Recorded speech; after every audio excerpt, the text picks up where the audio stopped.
Great to be here with you, John.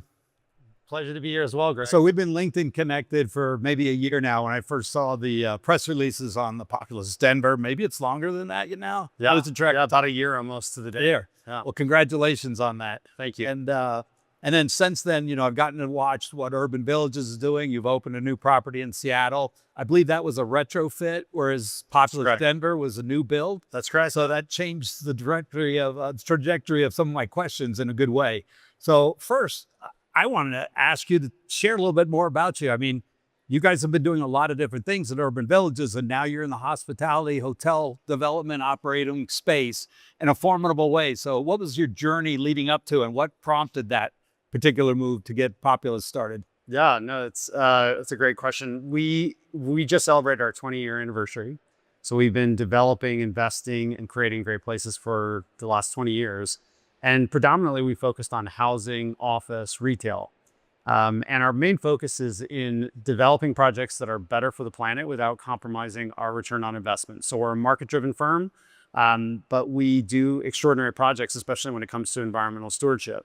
An interesting statistic that we kind of came across is that less than 1% of the total buildings on Earth are hotels, yet the hotel industry serves over 30% of the population every year. And so when you think about a building type that can really create big exposure and cater to a lot of people and tell a lot of really powerful stories, hospitality is by far the best place to focus. Another new statistic that a lot of us warriors in the field would want to know. So 1% of the asset class of commercial buildings are hotels. Yes. But 30% of the public, the citizenry of the planet, stay in hotels. They get influenced while they're there. Yep, exactly. Powerful storytelling tool. Yeah. Very cool. So that's what brought you to hospitality, is that statistic? Yeah, I mean, we are, first and foremost, we're placemakers. And so we look at projects and we think about what's appropriate for this place. We had a really unique opportunity here in Denver to acquire the only privately owned property on Civic Center Park, which is kind of our central main park. And so when we looked at that site, we thought about what would be the right thing to develop. It was clear to us that a hospitality project was appropriate.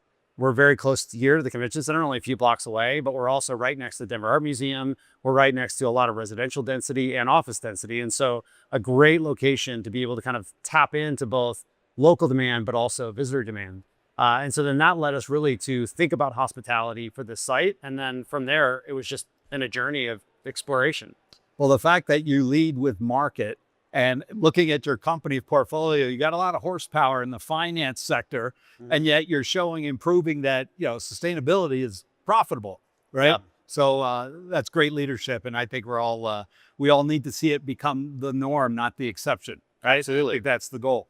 So I was talking to a bartender at Populous on Sunday morning. I went in for a cafe, and he shared something about, Populous, the name, and something about trademarks. Is that true? What's the story there? Yeah, so we started with a very simple prompt to our design team. We wanted to focus the design, the architecture on nature, and we wanted it to be specifically focused on the Rocky Mountains, on Colorado. We wanted to look to our own backyard to design the building. And so it really started with a walk in the woods, and our architect, Jeannie Gang, really fell in love with an aspen grove or an aspen tree, and specifically the scars that are formed as a aspen tree grows. And so that became the design impetus. And for a long time, we were just holding kind of a placeholder for the Aspen Hotel. And then as we started to play with branding and think about names, we looked at different ways to describe an aspen tree and landed on the Latin term, which is Populus tremuloides.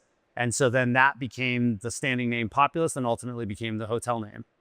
And is it trademarked? It is. Okay, that's very cool. So the aspen tree just keeps propagating more aspen trees, Exactly. and the ideas, Populous and sustainability keeps going on. Yeah. Well, I have to say, and I'm not the only one. There's a lot of us now doing full-time sustainability evangelism for the hotel industry. And I can walk into a property that's joining as a member for my organization. I'm sure other organizations that do it feel the same way. You get a sense pretty quickly how tuned in the staff is to the sustainability efforts. And so when we meet with these hotels and we're trying to help them advance and put them on a better trajectory, we often talk about the importance of having the staff level people empowered to drive the efforts. And by doing that, there's no more unifying thing, I think, in the world today than work in a place that everybody's got a mission focus that's not themselves, that's beyond themselves, that's for a greater good. And so I've been theorizing and telling people a high performance green team can deliver you the medium to then get back to the craft of hospitality. And then I walk in, the populace is like, I'm living in the 80s and 90s again, because everybody there on the staff was into what they were doing. And when you prompted them a little bit, they said, yeah, it's cool to work here, and that kind of, there's a lot of energy, there's a lot of strength in that. And I'm sure it drives to the bottom line. No, absolutely. And I love hearing that as a guest, to be able to experience it and feel that culture. This was first validated to us when we were getting ready to open. We had about 150 hires we had to make. And getting ready for that hiring surge, we kept being told hiring in hospitality is really hard. Retaining in hospitality is really hard. And we opened up our hiring pool and we had completely hired every single position within 30 days. And what was amazing is the quality of the applicants. We had extraordinary people that were leaving other opportunities, other jobs to come and work for a place that mattered. What's incredible too is when you start to get to know some of the staff and some of the team members, like they are coming from all sorts of different industries. There's a number of our team members, a couple of our bartenders that are getting their master's degree in environmental science. And what's been incredible is that they each come with these like very powerful ideas and deep knowledge. So it's not like we're coming in and teaching people from ground zero how to be an environmental steward. They're often coming with decades of experience in their own personal lives and their education and their own careers. And they're coming up with ideas and bringing them to us. Our goal at Populous is to leave the planet in a better place than we found it. Each and every day that we're open throughout the entire life cycle of this hotel. And by telling the team member that that's our goal, they come in not just to earn a paycheck, but they try to help us to achieve that goal because it's part of their own personal identity. It's part of their own personal journey. And I think that does create a very authentic experience for guests when people come in, like you were just saying, and they are curious. They ask questions about why the hotel's designed the way it is, why we do certain things the way that we do it. They jump on that. And many of them have countless stories and experiences that are personal. I think it makes the guest experience a lot more rich. It's very authentic and it's pretty attractive. So I heard a little bit about 1% and donations and charity and how the staff gets to be involved in that pretty robust program. Why don't you share a little bit more about that too? Because, everybody can sign on to a national organization as a philanthropy, top down, corporate driven. Not too many people are doing it well from the bottom up. I think this is another great example. And I don't know if that came from one of your team or the staff kind of brought that along, but tell us a little bit about that program there. Yeah, I mean, our goal is to, like I said, leave the planet a better place than we found it.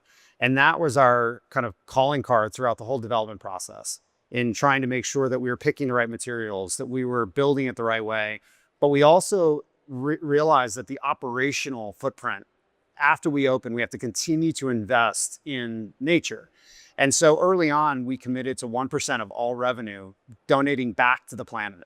And so every dollar sold at either Populous Hotel gets tallied up, and 1% of all that gets donated back to the planet. Rather than us as the owners and developers deciding where all that capital went, we organized the system in which we would issue grants, we would qualify grantees, we would bring them all in and present to our staff, and then ultimately let the staff decide where that money went. And so the last session we had a couple months ago was great. We had a total of 28 applicants. We vetted that down to the top 10. And then each of those top 10 came and presented to our staff, and they talked about what they're planning on doing with the funds. The staff was able to see the people that were doing the work, and they were able to show pictures of how our funds were going to impact their work. And then we also require that each applicant is willing to take volunteer time. And so we have a paid volunteer program at Populous where our team gets paid full price in order to volunteer a week every year. And so then we are actually not only having our team select where the funds go, but then our team is encouraged to actually volunteer these organizations to make even a bigger impact. So I'm hearing a couple things here. One, you're not having a retention and recruitment problem while the whole industry is talking about they're what they know to be what they've always historically talked about in a downturn. Yeah. Right? Staff is our number one, expense. We got to find ways to do whatever. And you're not having that problem. No, not at all. That's fantastic. And then this program where they're giving away money, the dishwashers, the bellman, the front desk, the servers, everybody's voting on it. So they're committed to it. And they do this quarterly. Yes, every quarter. So every quarter, they not only know what your total revenue was gross, whether they're watching the daily sheets or not, because 1% is 1%, it's calculable. Yeah. But they get to, so that's transparent and kind of cool. But they get to actually employ and deploy it and be part of it. Yeah, and they also get to sort of get brought into trying to drive revenue as well, because the more revenue we create, the more money we're giving back. And I think that they, as a team, feel like this is them that's giving that money. And I think that's a really powerful feeling. So how do we start transitioning our inherent biases in the hotel industry to how things need to work to this new fast changing world that actually has a case study? Mm-hmm. And by the way, that should be a case study, right? IBM, I think, reported in 2024 that 67% of millennials and Gen Zs won't apply for a job unless they know that their core authentically sustainability is a factor. Yes. So, if you want to recruit and retain, go with the data showing, but you have a case study. Theirs was a study of millennials. So a lot going on there, but how do we change the dynamic? Well, I think that the dynamic is already changing. And when you look at, I'm going to give you two other statistics that I think are really powerful. McKinsey in 2024 issued a study that stated that 43% of Americans are willing to pay a premium for a more environmentally responsible product. Bookings.com in our industry did a study last year that 83% of hospitality consumers are looking for more environmentally friendly experiences. Mm-hmm. The data is there. The demand from our customers is growing. And that is something that all of us in the industry need to be very aware of. I heard somebody speaking a couple months ago, a CEO at a major hospitality company, and he basically said, if you're leading a hospitality company today and you're not obsessed with environmental stewardship, you're being irresponsible. The reality is, whether it's current demand or growing millennial demand, when you go and speak with young people in our economy today, they're making decisions based on trust, they're making decisions based on impact, and that population is going to be controlling the economy in the next 5-10 years. So if we're really talking about convincing or evangelizing, to your word, the hospitality industry, look to the data. The consumers are going to drag us across the finish line if we don't do it as an industry. Well, we got to convince Wall Street, I think, too, right? Yeah. It's financing a big part, and you guys have mastered it. So great leadership. In a setting like this, I don't know how often you get off your day job, right? And let's talk a little bit about, Denver, I find to be a very sustainable city. We've got members here. I know that there's citywide groups of hoteliers that have their own committees that talk about sustainability and stuff. And it's tied into the city policy makers and stuff. So this is a really good place. Absolutely. All the synergies are there. A lot of places aren't yet like this, right? Yes. Or they're considered that's to this or to that versus, hey, just be pragmatic, right? Yeah. And so are you targeting cities that are more like that, or where's your growth going to be coming? Because I'm sure you're not resting on your laurels, and I don't know if you want to talk about your pipeline, but we'd all like to know. Yeah, no, I absolutely. I mean, Denver, you're right, is a very green city. So it's a perfect place to launch Populous. Seattle is a very green city, a great place to open our second hotel. And I think it's not just about looking at the consumer demand for green products, but it's also looking at a connection to nature. We find that Populous resonates when cities like Denver are so close to the Rocky Mountains, or so close to nature. And whether any of you are from Denver or you're just visiting, the Rocky Mountains is a big draw for why people live in Colorado, why they visit Colorado. And it's the same thing in Seattle. The Olympic National Park is a big draw. The Puget Sound is a big draw. And so that direct connection to nature is really, really critical. I think that the overall economy is shifting to be more of a green economy, but certainly there are hotspots. And so as we look to expand and grow and open additional Populous hotels, we're looking to those hotspots because they're ripe and ready for Populous today. Without giving too much about our pipeline, we are looking at gateway markets like San Francisco, LA, Boston, markets that we think the Populous works today and will very much work into the future. Well, keep me posted in Boston. It's right in the neighborhood. Yeah. We have a small audience today, and I know a handful of them.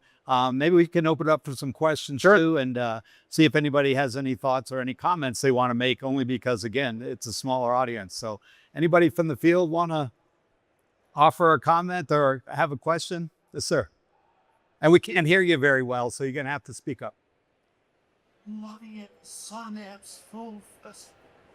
Are you looking at the Sundance Film Festival? Yeah, absolutely. Well, yeah. So if you didn't know, the Sundance Film Festival announced earlier this year that they're relocating to Boulder, Colorado. So it's right outside of Denver. That's a huge, huge thing for the state of Colorado. Very big deal for Boulder. And we think it's also going to impact Denver and the Denver hospitality market. So absolutely. We also think that there's great alignment. When you look at what the Sundance is all about and how they're focused, we think that Populous is a very aligned brand and hotel. And so absolutely we're exploring those opportunities, and maybe we'll be able to pull some of their events into Denver and host them at the Populous Hotel. Shout out to rest in peace, Robert Redford, for all the things he did. I had the pleasure of working for him with my wife for 4 years in Sundance, Utah, and got very acclimated to all the Institute's efforts, including the festival. Yeah. But I have to say the amount of intention that he had with all of the things he was involved with and what he gave in his life to others and around with what he could make and how he drove that. You're not missing on one detail from what I could find yet at the Populous of being intentional. Now, I've heard you talk a little bit about, architects and designers, and how much they've been a part of your team. And obviously you're good at getting a lot of people to contribute their sweet spot, because everybody has superpowers. But, the level of intention in the guest rooms, talk a little bit about that process and how it came about, and what did you miss on that you want to go back and fix or already have fixed? Because that's it. We got to read about, right? No. Oh, that's yeah. We were talking earlier about staff and the team at Populous and how the purpose of what Populous stands for is the glue that holds the team together and gives them a reason to be excited to be at work. I think the same thing showed up when we assembled our team. When you're building a brand new ground up hotel, it's an army of people that make it happen. And the environmental stewardship angle of Populous really attracted the most extraordinary talent, but then also gave us all kind of a shared purpose. And so a lot of the team, were able to present ideas and strategies that a lot of developers, a lot of investors wouldn't look at. And so they were kind of like kids in candy shops. They would come up and they'd be like, well, I've been wanting to do this for a long time, but I haven't found the right project or the right client to present this to. And so we became kind of a forum for ideas and people's personal passion showing up in a way that I think you don't typically get when it's just a commodity development. When we hired Jeannie Gang as the architect, but we also knew that you can build a beautiful building, but if you don't make it personal and bring it down to kind of the human scale on the interiors, it won't land. And so one of the things that we really focused on with Wildman Chalmers, our interior designer, is like bringing the big story of what the architecture, but making it feel very personal and very residential in the interiors. And so we really got to explore a lot of brand new materials that have never been used in a commercial setting, really explore light theory and sound theory. And again, always looking to what is it like when you're camping in the forest? What are those emotional cues when you're out in nature? And how do we bring that into the guest experience to make it more calm and tranquil in the guest rooms, make it more vibrant and exciting in the common areas? And I think that a lot of those nature lessons really shine through in products. You touch on a point that I keep hearing. I've got a bit of a defiant streak, and I'm listening to the main stage speakers, and they're all very accomplished, very talented people. And they keep getting back down to what feels like to me a cookie cut view of finance and the industry of investors, and expecting what they expect and how they manage it. And they're not really changing that quickly. I believe, and I think you're proving it, that the untapped resource to figure out their routes to be more profitable are with the staff. It's pushing it down to the day-to-day level and the hour-to-hour employee, because they're doing something, and there's a lot of smart talent. And when you tap into people's sweet spots and you give them an opportunity to be creative and have impact, everybody's more motivated, right? So if you can motivate them in a more sterile hotel to be focused on sustainability without it adding cost, unless it's offset by revenue, they could probably get you there. Yeah. Convincing an investor that you're going to do that, probably pretty challenging, right? Yeah. So what is your biggest challenge? What do you see? I mean, are you still finding that kind of struggle in the investment world to get behind it because they're all cookie cut and they follow the leaders and very few of them are using their own creative juice? Well, I think originally, before we had 2 hotels open and running, absolutely. These were some pretty bold ideas to say we're going to design a hotel that's going to be carbon positive, that's going to truly leave the planet a better place than we found it, and it's also going to make market-setting returns. That was a hard story to tell because we hadn't done it yet. Now that we have 2 hotels that are up and running and that have been very successful and that are vibrant and are well set up for the future, that conversation with capital partners is very, very different. I think the reality is that we are, as you all probably know and feel very, very clearly, we're going through a major transformation as an economy, as a global world, whether it's AI or climate change or all the different things that are impacting our industry. It's happening really, really fast. And I think that in these periods of major transition and fast transition, sometimes decades of experience can actually blind you because you can't be successful doing the same thing over and over again when you're in a world that's changing so fast. And so I think one of the biggest lessons learned, and I hope that more and more hoteliers are paying attention to the data. Consumers are demanding something different. And what worked for the last 30, 40 years isn't necessarily what's going to work for the next 30 or 40 years. And so at these clear moments, I mean, there's so many stories over time. You look at Kodak, for example. With the rise of digital photography, Kodak got lost in this idea that they're a 35 millimeter company rather than a company that's focused on creating memories. If people aren't paying attention to the big changes, it's very easy to get left behind. And I think that hospitality is going through a major, major change like much of the world is today. So here's a very pointed question relating to your success with Populous. It's kind of in the high end luxury, maybe not over the top luxury, but it's definitely on the higher end. Is there a place to financially pencil out just as sustainably important that's at mid-tier? Yeah, absolutely. I mean, a lot of what Populous has done is high design, and that's expensive, right? We wanted to make nature a showpiece of the hotel that you've experienced now, and that was expensive. A lot of the environmental initiatives could be almost the same cost as doing it the traditional way. And so I think there's a lot of ways to build a much more sustainable hotel at a lower price point. I think the other thing with Populous is that we have a whole variety of different room types. And so one of the things that was really important. How many room types? A whole variety. We have 48 different room types. 48 different room types. And our distribution people in the audience are cringing. And our smallest room type, you could book most days for under $200 a night. And so when you think about like the affordability, I would have stayed there and I know that. Yeah. So there is a way to do affordability and environmental stewardship that's in sync. Oh, so you've got it built in. Well, a lot of good case study stuff coming here. And, we're all about changing human behavior on a massive scale and doing it gracefully as a transitionary pattern, not a cut and paste, right? Yeah. So it is a journey and it's not a destination. So I'll leave it open again for one more time. If anybody has a question or a comment, those are good. Yes, sir. And you have to be a little loud. I won't repeat it. Very good. Good. Oh. Talking about the staff and from a sales perspective, like what are some of the highest value items that they're able to promote from the hotel to kind of drive that booking for a guest or from a business and group travel perspective? Like what are some of the big takeaways that they're able to leverage? Let me add a layer to that and then let you take the question. Okay, so we're talking about the guest experience and how that relates to growing the market, getting loyalty, all those kind of things that we do natively in as hoteliers. And the comparative experience of just walking in that lobby, and I stay a lot at Hilton's because I have to shotgun my points because loyalty doesn't mean anything. It's all transactional. I'm a robot and, I'm trying to change, but those points keep me coming back because I'm not getting anything else.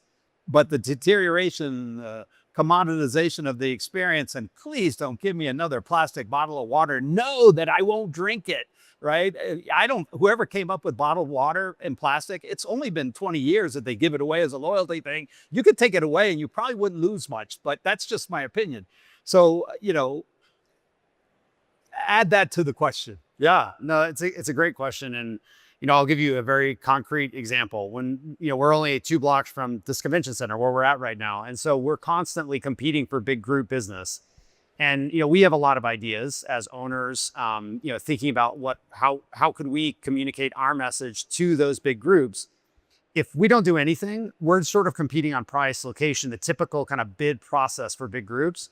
But our sales team has probably come up with 5 or 6 really interesting ideas on how to explain what we are in a way that is in the language of the groups that are making these big reservations.